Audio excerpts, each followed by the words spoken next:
Ketika saya memulai saluran saya ingin memberitahu non-muslim tentang Islam. Dan juga saya ingin muslim lainnya mengetahui lebih banyak tentang Islam. Karena saya benar-benar berpikir bahwa begitu muslim mengetahui apa yang tertulis di dalam kitab mereka, mereka mungkin akan meninggalkan Islam. Dan sejujurnya, saya sudah cukup berhasil. Saya salah satu pelopor gerakan mantan muslim. Dan kami sudah mendapatkan banyak mantan muslim. Tapi kami tidak secara tiba-tiba mengubah 50% dunia muslim menjadi ateis atau mantan muslim. Oke. Tapi kemudian muncul hal lain, di mana saya menyadari bahwa muslim berperilaku buruk di barat. Jadi saya punya satu daftar putar yang disebut Muslim berperilaku buruk di barat. Dan saya mulai melihat semakin banyak video seperti ini, di mana orang-orang yang telah pindah ke barat dan menjadi warga negara barat, tapi mereka tidak berperilaku seperti orang barat. Dan hal ini telah menimbulkan berbagai macam masalah sosial. Jadi video-video ini entah bagaimana menjadi segmen yang sangat populer di saluran saya. Jadi izinkan saya menunjukkan beberapa video lagi tentang beberapa muslim yang berperilaku buruk di barat. Silakan lihat ini. Jadi, beberapa orang Afrika Utara dengan kewarganegaraan Prancis mencoba mengepung dan menyerang seorang wanita yang sedang mengendarai sepeda motor di Thailand.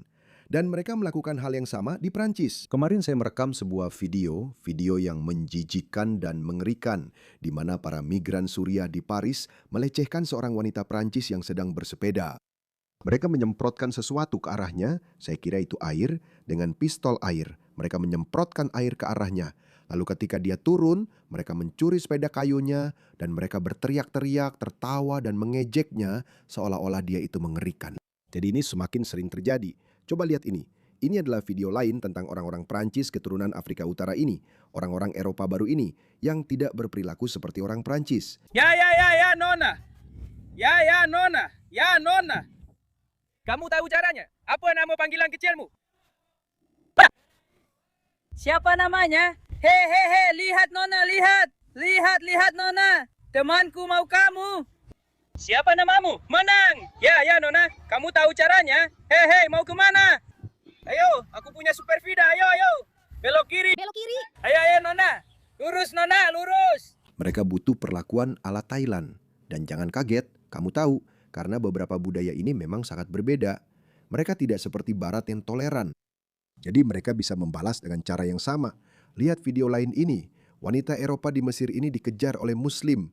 Dia mungkin percaya bahwa dunia kita adalah satu keluarga besar. Tidak ada negara yang tidak aman. Itu semua hanya propaganda. Segala sesuatu adalah kesalahan orang kulit putih. Memang ada pengaruh-pengaruh seperti itu. Saya tidak tahu tentang yang satu ini, tapi memang banyak pengaruh seperti itu. Ada dua teman dari Norwegia, beberapa orang bilang dari Swedia atau negara lain. Mereka pergi ke Maroko saat puncak masa-masa ISIS. Ya, mereka sudah diperingatkan untuk tidak pergi ke Maroko atau wilayah itu. Tapi mereka tetap pergi ke sana dan akhirnya mereka dibunuh secara brutal, diperkosa dan dipenggal. Dan para pembunuh mereka bahkan memfoto atau merekam atau mengambil gambar mayat mereka yang sudah dipenggal atau kepala mereka yang terpisah lalu mengirimkannya ke anggota keluarga mereka. Jadi, kamu tahu, terlalu banyak belas kasihan kadang-kadang bisa berakibat fatal. Jadi jangan seperti itu. Kenapa kamu mengikutiku? Aku tidak mengikutimu. Iya, kamu mengikutiku. Kamu mengikutiku. Orang Mesir mengikutiku. Kamu juga? Tidak. Dia tersenyum. Ini senyum yang dia pasang seolah-olah aku tidak akan memusuhi, memprovokasi, atau menakut-nakuti mereka dalam bentuk apapun. Karena kalau aku bilang sesuatu, siapa yang tahu? Siapa yang tahu apa yang bisa terjadi? Ingat, jurnalis CNN itu yang diperkosa massal oleh kerumunan pria Mesir. Seringkali aku melihat perempuan berperilaku seperti ini, bahkan di Paris, di mana mereka seperti, bagaimana kamu bisa melakukan ini? Mereka berusaha untuk tidak memancing para pria. Dia bisa saja seorang perempuan. Dia bisa saja seorang woki. Karena kenapa kamu pergi ke Mesir? Kenapa kamu pergi ke negara muslim seperti itu? Itu benar-benar bodoh. Kamu bisa, kecuali kamu benar-benar tertutup. Bahkan jika kamu memakai burka, kamu masih bisa. Kamu masih bisa mengalami pelecehan. Tolong tunggu sebentar saja. Tolong tunggu sebentar. Sebentar saja. Itu sedikit penolakan. Tidak. Tolong, aku akan melakukannya. Aku hanya butuh 2 menit, oke? Ayo ikut aku ke pojok sana. Aku akan menunjukkan satu hal kecil. Lalu, kamu tinggal berpaling sebentar dan selesai. Aku sudah selesai. Aku kasih kamu 1. Mereka bahkan tidak memohon visa barat atau dolar atau pound. Mereka juga benar-benar minta-minta cewek. Budaya memang buruk, teman-teman. Lihat yang satu ini benar-benar menyayat hati. Di Suriah, umat muslim masuk ke rumah seorang wanita Kristen yang sakit dan sudah tua, lalu menuntut agar dia masuk Islam atau mereka akan menyita semua obat-obatannya dan membiarkannya mati. Ini adalah seorang wanita Kristen. Saya sudah mengatakan ini sejak lama. Jika Barat perlu meningkatkan angka kelahiran mereka atau semacamnya, ada banyak orang Kristen, banyak orang yang berpikiran sekuler di semua negara ini. Keluarkan mereka dan terapkan larangan muslim. Saya yakin pasti ada banyak muslim yang baik juga, tapi maaf, kalian bukan tanggung jawab kami. Kita tidak bisa mengambil resiko menghancurkan tatanan sosial kita. Kita tidak bisa mempertaruhkan masa depan tatanan sosial kita. Memang seharusnya seperti itu, tapi tentu saja ini membutuhkan kemauan politik yang sangat kuat. Dan ya, kalian harus melakukan diskriminasi. Tidak ada yang salah dengan diskriminasi, teman-teman. Aku bersaksi bahwa tidak ada Tuhan selain Allah. Aku bersaksi bahwa tidak ada Tuhan selain Allah. Allah Maha Besar. Mereka memaksa wanita ini untuk masuk Islam. Makhluk yang menyedihkan, sangat menyedihkan. Aku bersaksi bahwa tidak ada Tuhan selain Allah. Allah Maha Besar. Illallah. Saksi adalah Allah. Rasulullah. Allahu Akbar. Lihat, saya tidak tahu seberapa benarnya itu. Maksud saya, keterangan ini, saya akan menerimanya apa adanya karena ini bukan sesuatu yang tidak pernah terdengar. Beginilah perilaku muslim. Tapi untuk apa? Untuk tujuan apa? Alasan mengapa pria-pria ini melecehkan wanita barat adalah ini. Lihat ayat Al-Quran ini. Wahai Nabi, perintahkanlah istri-istrimu, anak-anak perempuanmu, dan wanita-wanita mukmin untuk mengenakan sebagian dari pakaian luar mereka yang disebut jilbab, yang berarti hijab. Sesuatu yang bukan bagian dari pakaian utama Anda. Jika Anda mengenakan pakaian apapun, harus ada sesuatu lagi. Pakaian luar yang akan menutupi bentuk bokong, dada, dan kepala Anda. Ini memang samar, itulah sebabnya ada perbedaan pendapat di kalangan ulama muslim, apakah Anda harus memakai burka, hijab, atau nikab, di mana Anda hanya bisa melihat matanya saja, atau burka penuh, di mana Anda tidak bisa melihat apapun. Jadi mengapa ini seharusnya menjadi firman Tuhan? Ya, ini seharusnya menjadi firman Tuhan. Dan beginilah bodohnya dia. Tuhan mereka begitu bodoh sampai-sampai dia tidak memikirkan bahwa ketidakjelasan ini akan menyebabkan begitu banyak kebingungan bagi jutaan, mungkin miliaran wanita muslim. Sehingga ada muslimah yang hanya mengatakan, tidak, itu hanya berarti hijab. Dan juga, kamu tahu, itu hanya sebuah rekomendasi. Itu pandangan yang paling liberal. Lalu ada pandangan Taliban, yaitu harus memakai burka penuh. Bahkan matamu pun tidak boleh terlihat. Hanya karena Muhammad yang berpura-pura menjadi Allah, tidak bisa lebih spesifik tentang hal itu. Tapi inilah bagian terburuk dari ayat ini. Kemungkinan besar mereka akan dikenali. Jadi, wanita-wanita ini adalah muslim. Jika kamu mengenakan burka, hijab, nikab, wanita-wanita ini adalah muslim dan tidak diganggu. Itulah sebabnya muslim percaya bahwa tidak apa-apa untuk melecehkan wanita-wanita ini karena mereka tidak menutupi diri dengan benar. Tidak percaya?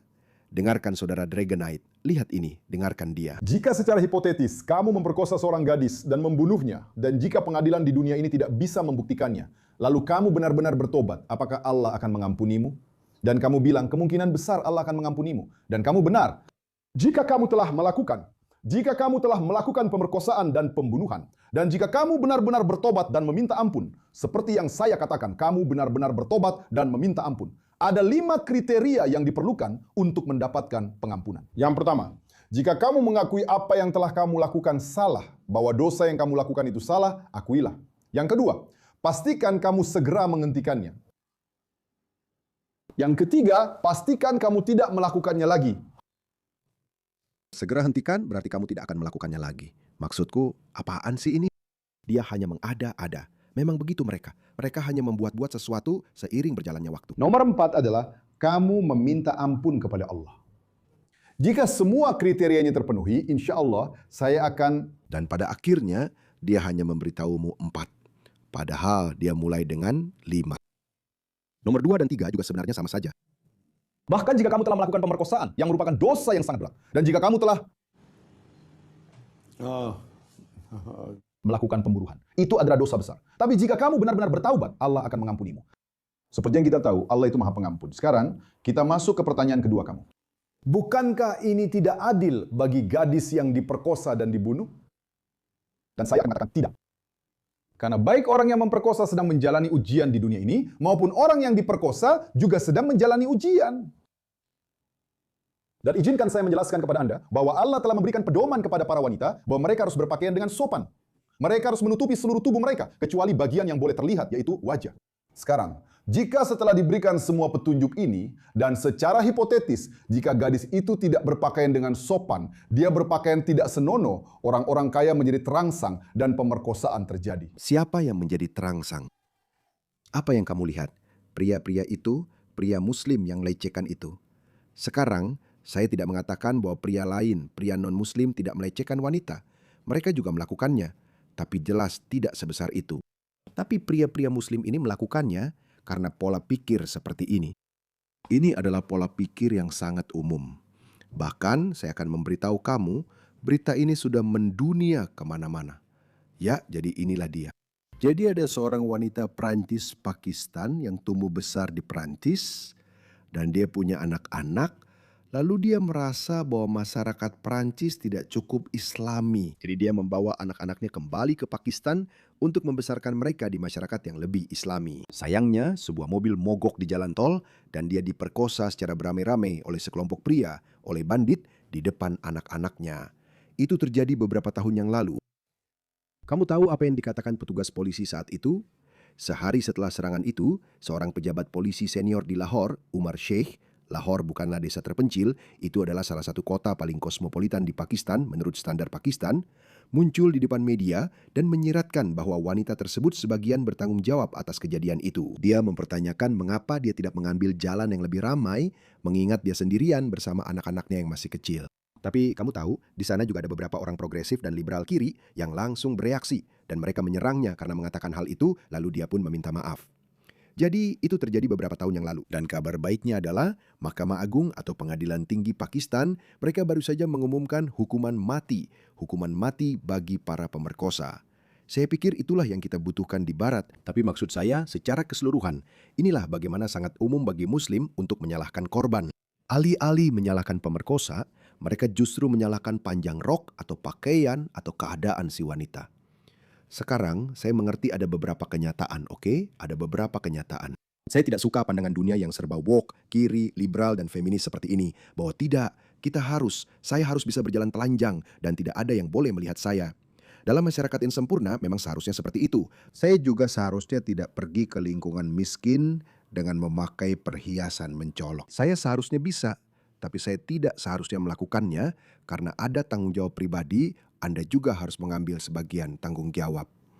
Tapi ini adalah sisi ekstrim lainnya. Seharusnya tidak seperti ini, di mana dia secara harfiah menyalahkan orang yang diperkosa. Bodoh, itu adalah tabung mitos. Bahkan menyalahkan pun adalah mitos. Bahkan itu adalah seorang gadis yang disalahkan. Itu tidak berarti bahwa laki-laki punya hak untuk memperkosa. Tapi selain laki-laki yang melakukan pemerkosaan dan pembunuhan, gadis itu juga yang disalahkan.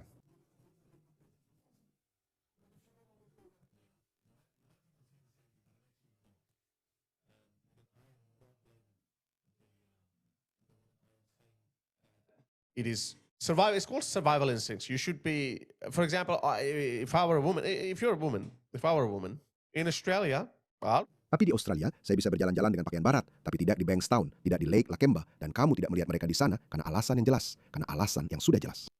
Tapi apa yang terjadi ketika orang-orang ini membanjiri, ketika negaramu dibanjiri oleh para migran dunia ketiga ini, dan mereka mulai melecehkan perempuan? Saya sudah memutar begitu banyak video tentang itu. Jadi dalam situasi seperti itu, yang harus kamu lakukan adalah berdiri tegak. Para pria harus berani berdiri dan menghadapi para preman itu. Lihat ini. Video ini baru saja keluar dari Inggris, di Liverpool. Sekelompok anak laki-laki berdiri membela teman perempuan mereka. Dan saya sudah melihat, saya sudah memutar cukup banyak video seperti itu belakangan ini. Dan saya senang melaporkan bahwa hal ini memang sedang terjadi. Saya sudah memprediksi sejak lama bahwa ini akan terjadi. Para pria akan mulai mengambil tindakan sendiri. Pria akan bersikap berbeda terlepas dari berapa banyak kaum woke dan wanita-wanita berambut ungu, bertindik hidung yang berpikiran kiri telah membuat pria kehilangan kejantanannya. Pria akan tetap menjadi pria. Pria akan bangkit. Pria akan melindungi. Kami akan rela tertembak demi melindungi hal-hal yang ingin kami jaga untuk orang-orang yang kami cintai. Itu sudah ada dalam DNA kami. Seorang wanita kulit putih liberal tidak akan pernah bisa memahami hal itu. Maaf, tapi dia nggak bisa bicara sama aku, bro. Kenapa, Good? Dia tadi bersama aku, nak. Dia minta maaf, nggak mau ganggu aku. Ini. Lakukan.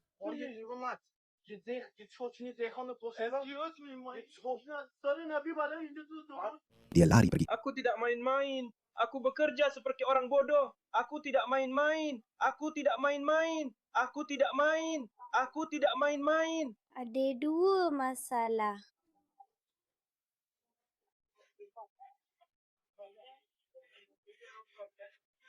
Apa yang terjadi? Mendekatlah, nak. Tidak.